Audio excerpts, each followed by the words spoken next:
దేశంలో ఇప్పుడు ఒక నేరేటివ్ నడుస్తుందండి.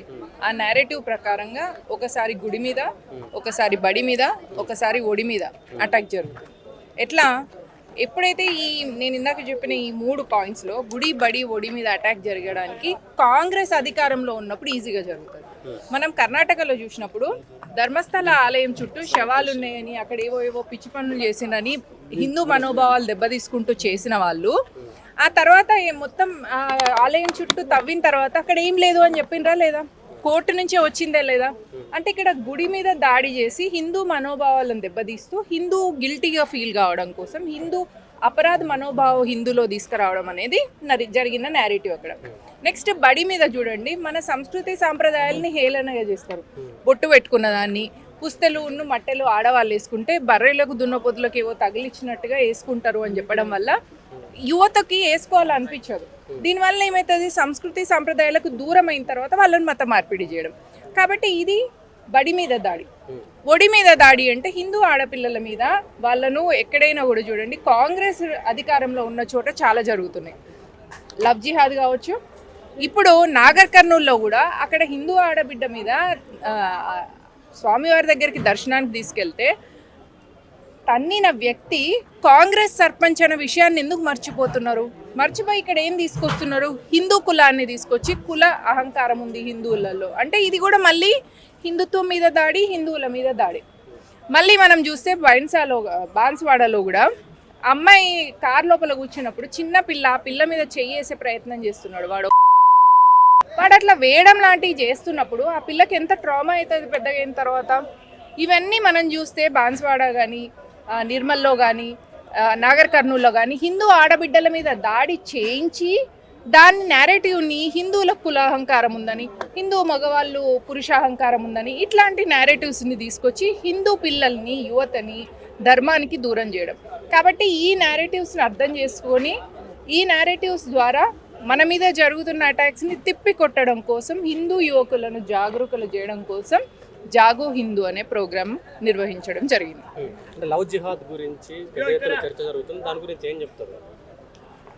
ఒక నాగరికతను, ఒక సంస్కృతిని, ఒక జాతిని నాశనం చేయాలి అనే ఉద్దేశం ఉన్నప్పుడు ముందు మనం టార్గెట్ చేసేది మహిళ మీద. ఎందుకంటే ఒక మహిళ పునరుత్పత్తి చేస్తుంది, కొత్త సమాజాన్ని తీసుకొస్తుంది, దాని ద్వారా ఈ నాగరికత ముందుకెళ్తుంది.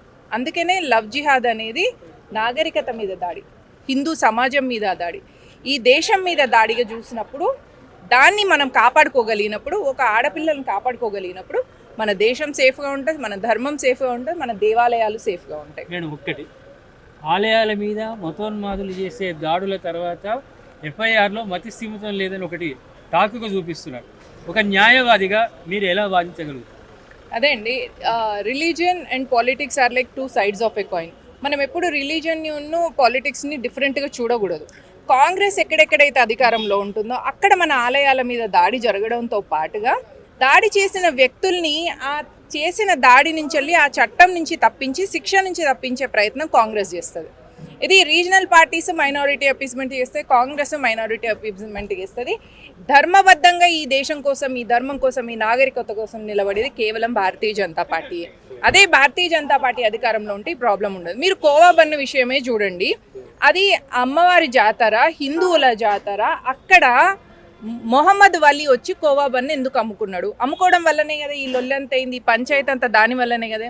అదే యూపీలో కుంభమేళా జరిగినప్పుడు ఒక్క ముస్లిం కూడా అక్కడ ఏం అమ్ముకోవద్దు, అందులోకి రావద్దు అని యోగి ఆదిత్యనాథ్ గారు ఒక రూల్ పెట్టడం వల్ల ఒక ముస్లిం కూడా రాలే, కుంభమేళా బద్నామే కాలే.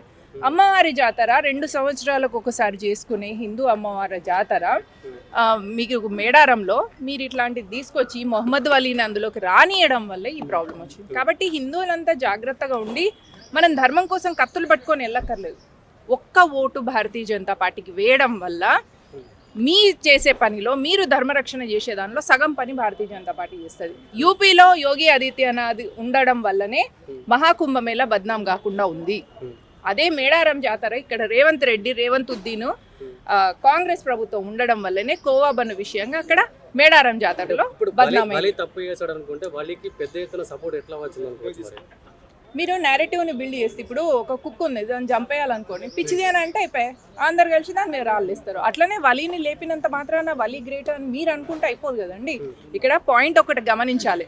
ఒక వ్యక్తి అక్కడ ఖమ్మం నుంచి వేరే ఆంధ్ర నుంచి ఇంత దూరం వచ్చి జాతర అమ్ముకుంటే 10 రూపాయల బన్నులో ఎంత లాభం వస్తుందని మీరు అనుకుంటున్నారు? మొత్తం దాని స్టాటిస్టిక్స్ అన్నీ ఉన్నాయి కదా. ఆ స్టాటిస్టిక్స్ అన్నిటిని మరి ఒకరోజు ప్రెస్ క్లబ్లో కూర్చొని డిస్కస్ చేద్దాం. ఊరికే white wash of a crime అంటారు దీన్ని, మీరు అర్థం చేసుకోండి. ఇది ఒక నేరేటివ్. ఈ నేరేటివ్ని నేను మీకు ఎక్స్ప్లెయిన్ చేస్తాను. వలీ విషయంలో, కోవా బన్ను విషయంలో జరిగింది ఏంటిది అంటే white washing of a crime. వాడు క్రైమ్ చేసిండు, నో డౌట్. దాన్ని ఎట్లా చేస్తారు అంటే ఒక ముస్లిం ఎప్పుడైనా విక్టిమ్గా అక్యూజ్డ్గా ఉన్నప్పుడు వైట్ వాషింగ్ పేదోడు, పాయింట్ 1. 2, వాడు టెర్రరిస్ట్ అయితే వాడు హెడ్ మాస్టర్ కొడుకు, కానీ తన జీవితంలో ఏదో కష్టం వచ్చి ఆ బాధ నుంచి అతను టెర్రరిస్ట్ అయిండు. 3, మనం సిఏ రైట్స్ అప్పుడు షారుఖ్ అనే ఒక వ్యక్తి గన్ను పట్టుకొని ఆర్మ్డ్ ఫోర్సెస్ మీద, పోలీసుల మీద దాడి చేయడానికి వచ్చినప్పుడు అతను ఒక ఫ్యాషన్ ఫీల్డ్లో మోడల్గా తయారవ్వాలనుకున్న వ్యక్తి ఈరోజు సిఏఏకి వ్యతిరేకంగా ఇట్లా. అంటే ముస్లిం ఎప్పుడైనా కూడా ఏదన్నా దౌర్జన్యం చేయంగానే పేదోడవుతాడు, ఫ్యాషన్ ఏమంటారు ఆస్పిరెంట్ అవుతాడు, లేదంటే హెడ్ మాస్టర్ కొడుకు అవుతాడు. హిందువులు మాత్రం దుర్మార్గులు అవుతారు, హిందువులు మాత్రం దుష్టులు అవుతారు. అదే మరి హిందువులు ఎట్లా అయినప్పుడు ఈ హిందూ సమాజమే, ఈ హిందూ దేశమే 800 సంవత్సరాలు తుర్కులు, మొఘళ్ళు, ఆఫ్ఘన్ల పేరు మీద ముస్లింల దాడులను ఫేస్ చేసింది ఈ హిందూ సమాజమే కదా. మరి ఈ హిందూ సమాజమే 200 సంవత్సరాలు బ్రిటిష్ ఈస్ట్ ఇండియా కంపెనీ పేర్ల మీద, ఆ పోర్చుగీస్ వాళ్ళ పేరు మీద 200 సంవత్సరాలు లూటీని ఫేస్ చేసింది ఈ హిందూ సమాజమే కదా. మరి ఈ హిందూ సమాజం ఏ ధర్మం మీదనైనా అటాక్ చేసిందా?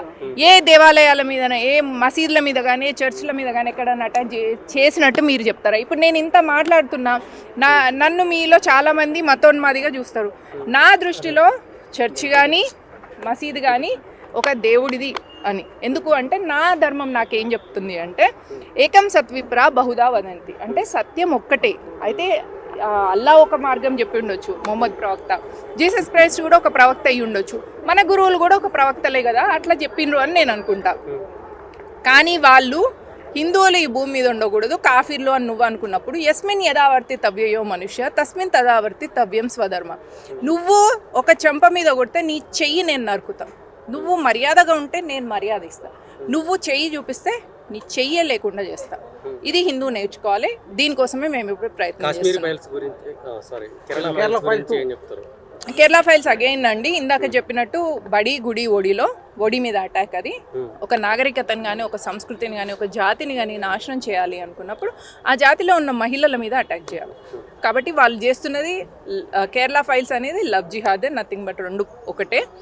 ఆ దాడి నుంచి హిందూ ఆడపిల్లల్ని కాపాడుకోవాలి. ఎందుకంటే మేము సుప్రీంకోర్టులో సబ్మిట్ చేసింది, ఇది ఎవిడెంట్గా ఉన్నదే నేను మీకు చెప్తున్నాను.